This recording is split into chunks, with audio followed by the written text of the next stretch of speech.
কোন ব্যক্তির উপরে গোসল ফরজ হয়ে গেলে সাথে সাথে ফরজ গোসল করতে হবে নাকি বিলম্ব করার বিধান আছে? অন্যথায় কোন ব্যক্তি যদি গোসল ফরজ হওয়া অবস্থায় ঘুমিয়ে পড়ে বা কোনো কাজে ব্যস্ত থাকে এবং নিয়ত রাখে যে পরবর্তী সময়ে ফরজ গোসল আদায় করবে, এমন অবস্থায় যদি গোসল করার আগে মৃত্যু চলে আসে, তবে কি মানে মৃত্যু নসিব হবে? দেখুন, গোসল ফরজ হওয়ার পর দেরি করা উচিত না, দ্রুত গোসল করা উচিত।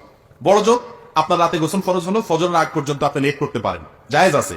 কিন্তু এক্ষেত্রে সুন্নাত হলো ওযু করে তারপর ঘুমাবেন। যদি ওযু করে না ঘুমাইলে আপনার গুনাহ হবে না, কিন্তু সুন্নাত হলো ওযু করে ঘুমানো। নবী করিম সাল্লাল্লাহু আলাইহি ওয়াসাল্লাম থেকে এটি প্রমাণিত। আমাদের দেশে মা বোনদের উপর একটা ফতোয়া জারি করা হয়, এটা মহিলারাই জারি করে বেশি, মুফতি মহিলা থাকে। শাশুড়ি ননদরাই বলে গোসল ফরজ হয়েছে, অথচ সে রান্নাবাড়া করতেছে, বাচ্চাকে দুধ দিচ্ছে বা ঘর ঝাড়ু দিচ্ছে বা অন্য কোনো কাজ করছে। অথচ একই কাজ ছেলে যদি করে তার বিরুদ্ধে কোনো ফতোয়া থাকে না। যত ভুলভাল ফতোয়া, উল্টা পাল্টা মাসালা সব মহিলার উপরে কার্যকর করা হয়, আর মসজিদের ইমাম সাহেবের বিরুদ্ধে মুসল্লিরা করে। এই দুই জায়গায় মহিলারা করে মহিলাদের উপরে, শ্বশুরবাড়ির লোকেরা, আর মুসল্লিরা সব মিলে হুজুরের বিরুদ্ধে লাগে। যত